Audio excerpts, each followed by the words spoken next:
É a última lição do trimestre. Chegamos ao final. Esta é uma boa oportunidade para fazer uma avaliação a fim de verificar se os nossos alunos compreenderam as lições e o tema geral. Então, o autor aqui faz uma sugestão. Cria 3 grupos em sala de aula. Grupo 1, por que João registrou os 7 sinais realizados por Jesus? Põe os alunos para apresentar.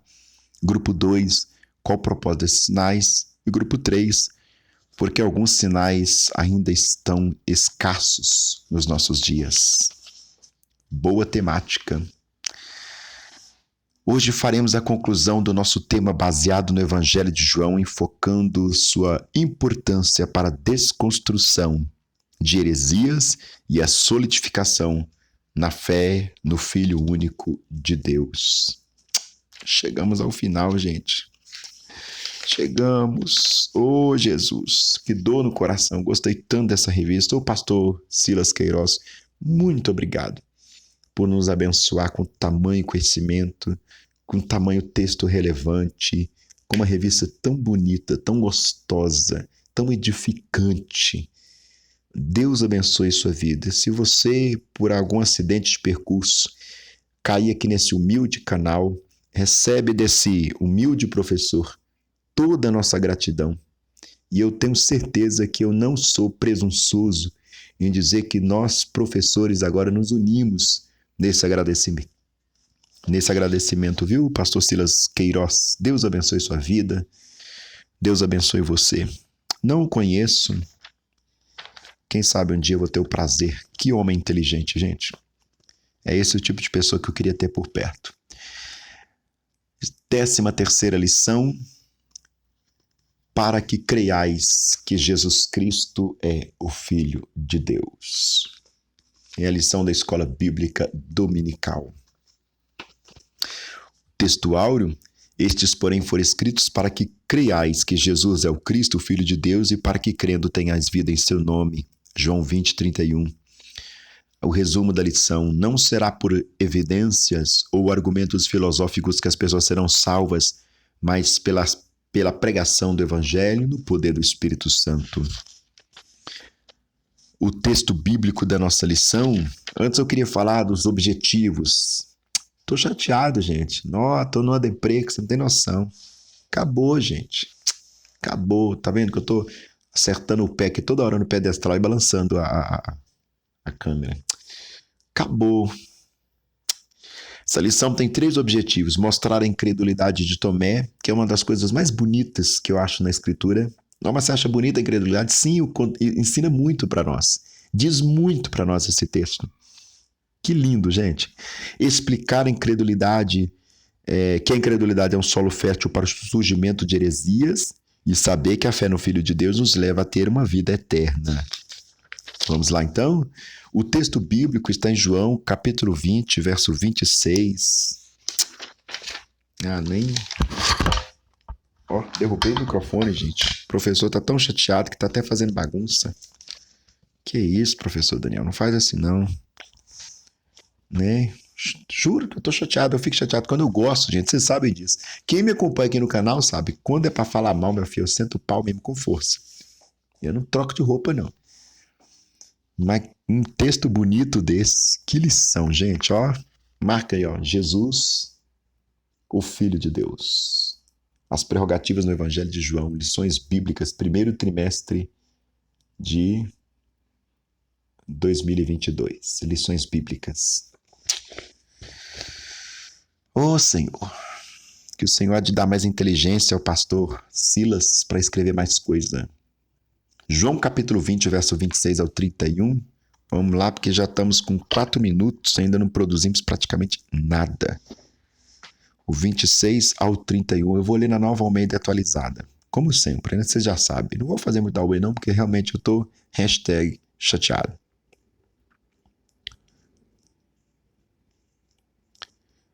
Passando 8 dias, os discípulos de Jesus estavam outra vez reunidos e Tomé estava com eles. Estando as portas trancadas, Jesus veio, pôs-se no meio deles e disse: que a paz esteja com vocês. E logo Tomé E logo disse a Tomé: põe aqui o seu dedo e veja as minhas mãos. Estenda também a sua mão e ponha do meu lado. Não seja incrédulo, mas crente. Ao que Tomé respondeu: Senhor meu e Deus meu. Jesus lhe disse: você creu porque me viu? Bem-aventurados são os que não viram e creram. Na verdade, Jesus fez diante dos seus discípulos muitos outros sinais que não estão escritos neste livro. Porém, foram registrados para que vocês creiam que Jesus Cristo é o Filho de Deus e que para que crendo tenhais vida em seu nome. O 30 e 31 é o objetivo do Evangelho, né, gente? É praticamente o texto áureo deste Evangelho. Eu tô com um ar fúnebre, você não tem noção. Sabe aquela coisa assim, acabou. Ah, gente, eu gosto. Sou apaixonado com a escola dominical, sou apaixonado com o ensino da palavra. E quando vem umas lições bonitas como essa, assim, nossa, você fica desesperado. Fala, meu Deus, será que a partir do domingo que vem vai ter assim também?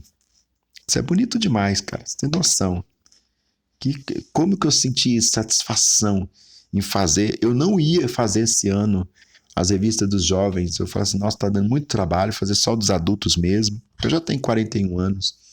Então, vou fazer só dos adultos mesmo, deixar dos jovens. Mas quando eu vi o texto falando sobre João, quando eu folheei lá na loja da CPAD, essa revista tão gostosa, tão bonita, eu falei, não, preciso fazer isso aqui, eu vou preparar sim, tá lindo. Vamos lá, né? A lição trabalha pelo menos 3 pontos. A incredulidade de Tomé.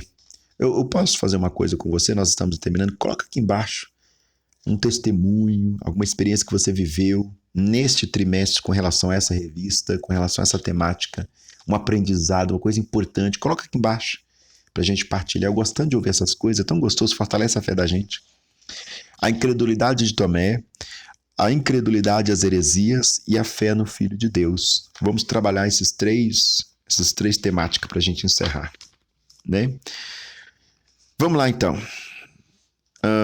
3 coisas que ele vai trabalhar na incredulidade de Tomé: a exigência de evidências, a rejeição do testemunho e o poder do Espírito Santo. Vamos lá, então? O poder do Espírito aqui está bem extenso. Vamos lá. O texto de João nos apresenta o propósito do seu evangelho. Começa com a narrativa da aparição de Jesus aos seus discípulos e a incredulidade de Tomé. Esse queria provas cabais da ressurreição do Mestre, rejeitando o testemunho daqueles que já havia estado com eles. João capítulo 20, 25. Se bem que a maioria dos testemunhos são de mulheres, né? E um testemunho de mulher naquela época não é uma coisa muito, digamos, normal, natural ou levada a sério. Enfim, isso aqui é coisa para a gente trabalhar em outro momento. Não será por evidências ou argumentos filosóficos que as pessoas serão salvas, mas pelo poder da pregação, no poder do Evangelho, do poder do Espírito Santo, o único que pode nos convencer do pecado, da justiça e do juízo. João capítulo 16, verso 8 ao 10. A rejeição de Tomé, agora ele vai falar, né? A reação de Tomé foi muito incisiva, rejeitando o testemunho pelos demais discípulos que, jubilosos, lhe anunciaram terem visto o Senhor. Além de considerar insuficiente o testemunho dos seus irmãos, a expressão de Tomé demonstra a verdadeira resistência à narrativa que lhe foi apresentada, pois considerava ser necessária não apenas ver Jesus, mas examinar em detalhes o seu corpo. João 20, 25.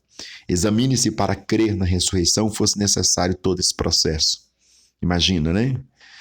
A dureza do coração humano somente pode ser rompida pela ação poderosa do Espírito Santo. Apesar da exigência de Tomé ter sido incomum em relação aos demais discípulos, fato é que nenhum deles creu na ressurreição antes de ter visto Jesus. Mesmo vendo, alguns duvidaram. Mateus 28, 16 ao 17. Somente a revelação de Jesus Cristo, ressurreto, abrindo-lhe as Escrituras, pôde romper o véu da incredulidade, fazendo com que os discípulos crescem na ressurreição. Isso fez ele falando aos que iam em Emaús, texto lindíssimo, que dá até louvores, né? Lucas 24, 27, 32. E aos 11, quando lhes apareceu, Lucas 24, 44 ao 48. É interessante que algumas traduções vai dizer que, na verdade, eles estavam assustados com o tema da ressurreição. E é por isso que eles não acreditavam. Sobretudo, Tomé não vai acreditar, porque eles contam uma notícia maravilhosa, mas se comporta como estava assustado. Tem algumas traduções que não falam jubilosos, falam assustados. E dá para nós um ensinamento muito interessante, porque digamos que o mundo é Tomé e nós somos os discípulos. Como é que nós estamos pregando uma notícia maravilhosa, uma boa nova de salvação, mas o nosso comportamento dá testemunho de uma coisa pavorosa, assustadora, que causa medo. Vê se você entende. Então, esse evangelho não convencerá, porque o nosso comportamento dá uma notícia contrária àquilo que nós estamos oralizando para as pessoas. Jesus é maravilhoso, mas quando as pessoas olham para nós, você está entendendo como é que funciona? Então, essa prerrogativa de Tomé é muito interessante nesse ponto de vista. Vamos concluir esse tópico primeiro. Como vimos, nenhuma narrativa de encontro com Jesus ressuscitado produziu por si só fé no coração dos que a ouviram, pois todos experimentaram a experiência de fazer a exigência de vê-lo, como ocorreu com os próprios discípulos que andaram todo o tempo com o Mestre. O entendimento de todos estavam obscurecidos e não poderia ser aberto à fé sem uma operação de uma revelação sobrenatural. Como subiria para o Pai, a mensagem da ressurreição precisava ser pregada pelos discípulos. Jesus os advertiu para que ficassem em Jerusalém, até que do alto recebessem poder para testemunhar. Lucas 24, 49. É um pouco complicado pegar essas coisas de Lucas aqui e colocar dentro da teologia joanina, porque na mentalidade de João, Jesus não foi dado, o Espírito Santo não foi dado no Pentecostes, o Espírito Santo é dado na cruz, né? Enquanto a teologia lucana, Lucas, Atos, o Espírito é dado no Pentecoste, com a descida, o vento impetuoso, línguas de fogo, aquela cena toda apoteótica, linda, maravilhosa, evidentemente, no contexto ali da festa do Pentecostes. Em João, o Espírito é doado na cruz, porque em João a simbologia do Espírito é a água. Jesus quer dar água na boda de Caná, Jesus quer dar água para a mulher samaritana na beira do poço da tradição, Jesus dá água na cruz do Calvário. O único evangelho que diz que saiu de Jesus sangue e água é o evangelho de João. Então, na cabeça de João, na cruz do Calvário, Jesus deu para nós a sua vida, que é o seu perdão, e também deu o seu Espírito. Então, o Espírito é doado na cruz. Então, fica um pouco complicado aqui. Eu imagino que o pastor Silas Queiroz ele deu uma esbarrada numa hermenêutica um pouco, não é divergente, mas é sobre outro prisma que João está trabalhando. Aí, irmão Daniel, então, afinal de contas, o Espírito Santo foi dado na cruz ou foi dado no Pentecostes? É só a gente começar a explicar a questão da efusão e da infusão. Né? Infusão é quando entra. Na cruz do Calvário eu contemplo Jesus. Para contemplar Jesus eu preciso receber o Espírito Santo que me convence do pecado e da justiça e do juízo. Ele habita em mim, então ele está sendo dado da cruz, já habita em mim. Efusão é o Pentecostes, é o batismo, quando manifesta, sai para fora, faz barulho. Você está entendendo como é que funciona? As duas coisas são legítimas, é canônico, é bíblico. Não há divergência. Há hermenêutica distinta, prismas. É o mesmo denominador comum. A gente não tem que inventar polêmica, né? É o mesmo denominador comum, não precisa ficar todo mundo ensandecido, não. Como subiria para o Pai, a mensagem da ressurreição precisaria ser pregada pelos discípulos. Jesus os advertiu para que ficassem em Jerusalém até que do alto recebessem poder para testemunhar. Lucas 24, 49. Como os discípulos não criam nele mesmo, ou seja, no testemunho de uns para os com os outros, quem mais creria se testemunhasse sem o poder do Espírito Santo? É por isso que Jesus lhes ordenou que ficassem em Jerusalém para que recebessem a virtude celestial que lhes capacitaria para testemunhar, não apenas em Jerusalém, mas em toda a Judéia, Samaria, até os confins da terra. Lucas capítulo 8. E é interessante que Lucas capítulo 8 entende que confins da terra é ali o que a gente chama de Espanha, né? Não tem nem Portugal, é aquele pedaço ali da Espanha, aquele confins da terra, porque o centro do mundo é Roma. Né? Ou seja, o evangelho foi além dos confins da Terra. Olha que legal a tela de proteção do meu Chromecast, tá aparecendo 2 girafas. Bonitinha a cena, né? Eu amo animais. Então, confins da Terra é ali a região onde nós temos hoje como Espanha, inclusive Portugal, aquela beirada todo o fim do mundo ali, porque Roma é o centro da Terra. Naquele mundo antigo que nós estamos falando, daquele contexto, né? Vamos para o segundo tópico, a incredulidade das heresias. Nossa Deus, falei praticamente nada, já foi embora 15 minutos. Você já notou que nossas aulas são feitas em 3 rodadas de 15 minutos, no máximo 45 minutos que ela tem que dar. Não que você tem que fazer isso em sala de aula, isso é uma coisa aqui do meu canal. Na incredulidade das heresias, ele vai trabalhar pelo menos mais 3 tópicos. Primeiro, nos dias de João, eu imagino que ele vai contextualizar, vai explicar para nós o que é gnosticismo e também vai explicar a extraordinária revelação, que é só um pedacinho. Não. Desculpa, é só 2 tópicos mesmo. Ele vai trabalhar nos dias de João e o que é gnosticismo. É só isso que ele vai trabalhar. Perdão, tá? Eu fiz uma confusão aqui nessa temática. Esse negócio de extraordinária revelação já é no 3º tópico. Depois a gente mexe com isso. Vamos lá? A incredulidade é um solo fértil para o surgimento de heresias, com certeza. Quando não se obtém pela fé o entendimento das verdades espirituais, busca-se explicações espúrias, no afã de negar e atacar a verdade cuja revelação não foi alcançada.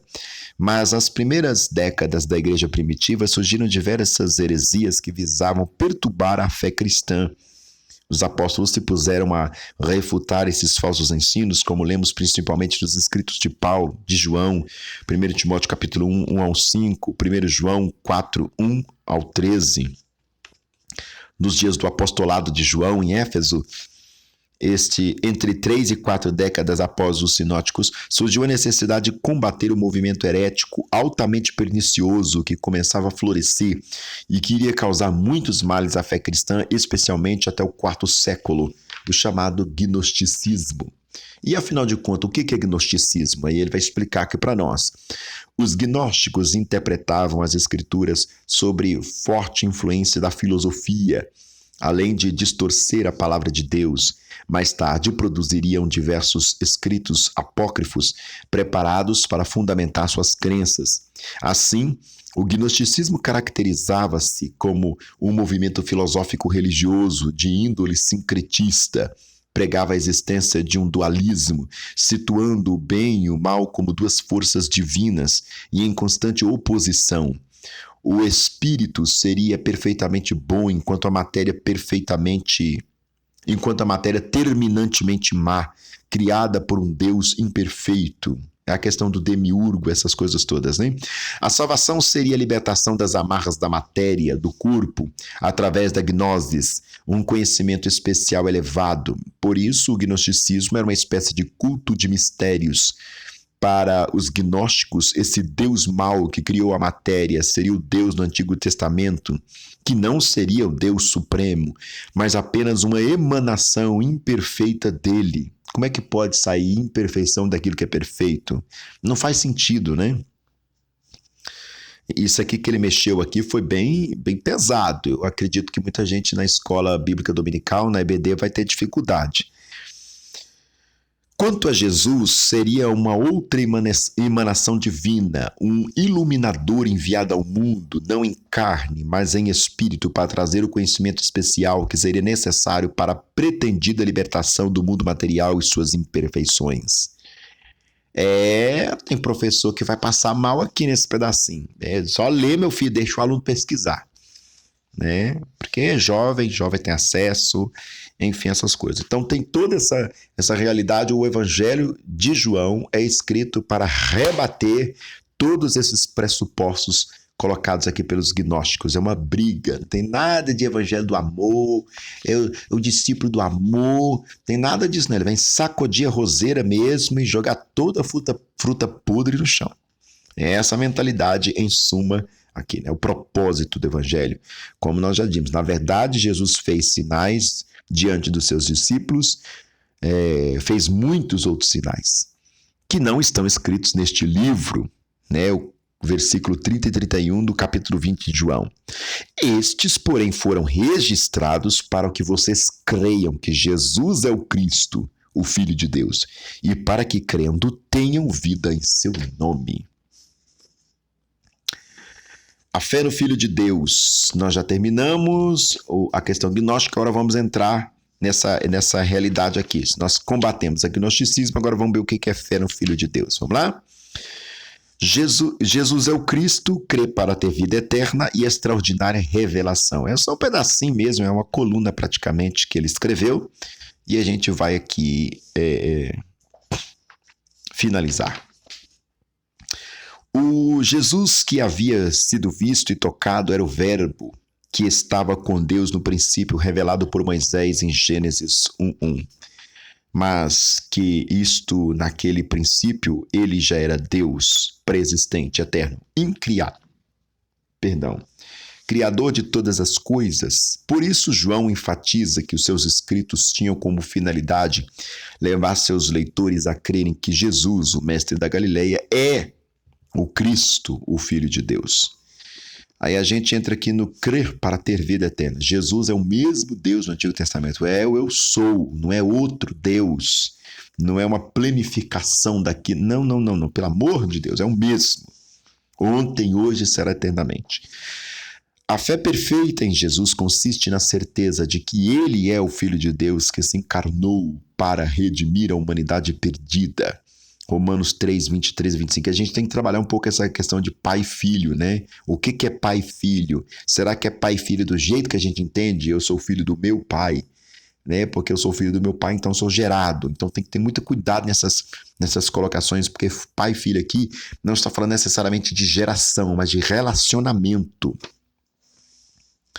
Precisamos compreender sua missão salvífica e não confundi-la com qualquer outra expressão religiosa. No panteão do presente século, muitos pretendem situar Jesus apenas como mais uma opção no mercado da espiritualidade. Crendo no Jesus das Escrituras, temos vida em seu nome e vida para sempre. Quão extraordinária é a revelação obtida por João, que viu em Jesus os sinais do Deus eterno e assim registrou para nós. Em João, o Jesus nascido de mulher é o Verbo eterno que o Pai enviaria ao mundo na plenitude dos tempos para manifestar sua graça salvadora. Gálatas 4:4. Gálatas 4:4 está falando, né? Na plenitude dos tempos, Deus enviou o seu Filho nascido de mulher. Plenitude dos tempos, porque desce em Maria, se não me engano, é Lucas capítulo 1, verso 26, lá no verso 34, se não me engane. Né? Vai descer sobre ti o Espírito Santo, tempo da graça, vai te cobrir a sombra do Altíssimo, o tempo da lei, né? A antiga aliança, a nova aliança, antiga aliança. Então, assim, ela está no marco zero dessas duas alianças, né? Do Antigo e Novo Testamento, e vem o Filho, porque sombra do Altíssimo é a simbologia da presença de Deus guiando o povo no deserto, né? A coluna de fumaça fazia sombra, o pessoal falava, né? Vamos seguir a sombra do Altíssimo, o poder do Altíssimo. É isso que está dizendo. Ele coloca aqui para nós, no subsídio, a identidade de Jesus Cristo, e eu vou fazer questão de professar aqui, isso não é a leitura, isso é uma profissão de fé, porque faz parte da Declaração de Fé das Assembleias de Deus, publicado pela CPAD em 2017. Cremos, professamos e ensinamos que o Senhor Jesus Cristo é o Filho de Deus e o único mediador entre Deus e os seres humanos, enviado pelo Pai para ser o Salvador do mundo, verdadeiro homem e verdadeiro Deus. Romanos 9:5. Cremos na concepção e no nascimento virginal de nosso Senhor Jesus Cristo, conforme as Escrituras Sagradas, e anunciado de antemão pelo profeta Isaías, e que ele foi concebido pelo Espírito Santo no ventre da Virgem Maria, gerado no ventre dela, nasceu e viveu sem pecado, Hebreus 4:15, que foi entregue na mão dos pecadores para ser crucificado pelos nossos pecados, mas ressuscitou corporalmente dentre os mortos ao terceiro dia e ascendeu-se aos céus, onde está a direita do Pai, e de onde intercede por nós, e voltará para buscar a sua igreja. Fecha aspas. É a identidade do nosso Senhor Jesus Cristo. Eu vou até recortar isso aqui e colar na minha Bíblia depois. Porque é isso aqui que nós cremos e professamos. Aliás, isso aqui devia ser lido de forma de profissão de fé em todo culto de ceia do Senhor, para as pessoas manter viva a mentalidade do que é o nosso Deus, de quem é o nosso Jesus que nós estamos comungando nessa cerimônia solene que é a liturgia da ceia do Senhor. Caríssimos e caríssimas, muito tristemente eu concluo usando as palavras do pastor, santo servo de Deus, Silas Queiroz, esse abnegado homem das inteligências teologais. Eu tô me permitindo ser um pouco Napoleão Falcão, com aquela linguagem robusta dele, né? Acho tão bonito quando ele abre a palavra, leiamos a augusta palavra do Senhor. Que coisa linda, né, gente? A gente que gosta de uma linguagem bonita, de um português vasto, ao ouvir pastor Napoleão Falcão, a gente fica apaixonado, dá vontade de levar ele para casa e falar assim, o senhor vai morar lá na minha casa, né? Não é idolatria, não é problema nenhum, é admiração mesmo, é um santo homem de Deus, né? Um dos pastores mais antigos da nossa denominação. Fecha aspas, voltemos para a conclusão. O pastor Silas Queiroz conclui dizendo: ao encerrarmos esse trimestre, tributemos nossa gratidão ao Deus eterno que, pelo Espírito Santo, dirigiu todo o processo de registro das verdades por ele reveladas, necessárias para nossa eterna salvação. Tributemos graças também por ter ele dirigido os pais da igreja para refutarem os escritos apócrifos e reunir no cânon sagrado os livros verdadeiramente inspirados, como o Evangelho de João, o Evangelho do Filho de Deus. Graças a Deus. Amém. Amém. É praticamente uma oração que ele está fazendo aqui, né? E ainda faz menção da patrística. Encerro. Obrigado, pastor Silas. Muito obrigado, CPAD. Vou te falar, gente. Você sabe que quando eu falo mal, mas quando eu falo bem, eu falo bem. E eu vou te falar. Essa lição aqui arrebentou. Bênção demais. Bênção, mas bênção, bênção. Daqui a pouco a gente vai começar a gravar os novos vídeos para o próximo trimestre. Esperamos, Deus, que seja tão bom quanto este, porque 2022 chegou chegando. Tá? Quem não foi para a escola dominical esse trimestre perdeu, mas perdeu feio. E se você quiser retomar, é claro que vídeo não é a mesma coisa que sala de aula. Nunca. O vídeo não substitui a sala de aula, assim como a célula não substitui o culto. Só alfinetada, né? É isso, gente. Eu vou parar por aqui, senão eu vou chorar. Eu gostei muito de fazer. Muito obrigado, tá? Pela presença de vocês, pelo carinho. Pessoas que me mandam mensagem pelo WhatsApp. Manda aqui, põe aqui embaixo do vídeo para as pessoas também verem, né? E as pessoas que também mandam por aqui pelo canal. Muito obrigado. Os inscritos, as inscritas. Muito obrigado. Só Jesus para recompensá-los. Peço oração pela minha vida. Esse humilde professor precisa muito, só Jesus sabe. Eu vou usar aqui uma frase daquela cantora que morreu há muitos anos atrás, Maísa. Há gritos incríveis dentro de mim que povoam os meus pensamentos. E é por isso que diariamente eu tomo esse antídoto para que a minha alma possa encontrar paz. Eu disse uma frase e concluí com a minha perspectiva. Precisamos nos alimentar desse remédio celestial para nossas inquietudes possam ser domadas. E é isso, queridos. Muito obrigado. Deus abençoe vocês. É clichê a gente fazer isso, mas eu tenho que fazer. Se inscreve, compartilha, coloca aqui embaixo o que você achou nesse trimestre, seus testemunhos. Pode colocar reclamação, crítica, não tem problema nenhum com crítica. Ai, irmão Daniel, mas fazer crítica positiva. Não existe crítica positiva. Crítica é crítica, positivo ou negativo é o que a gente faz com a crítica. E eu fico muito grato. Sério mesmo. Sem palavras para agradecer, viu? Deus abençoe. Beijo no coração de vocês. E que o Senhor devolva todo esse carinho em bênçãos sobre a vida de todos vocês. Muito obrigado.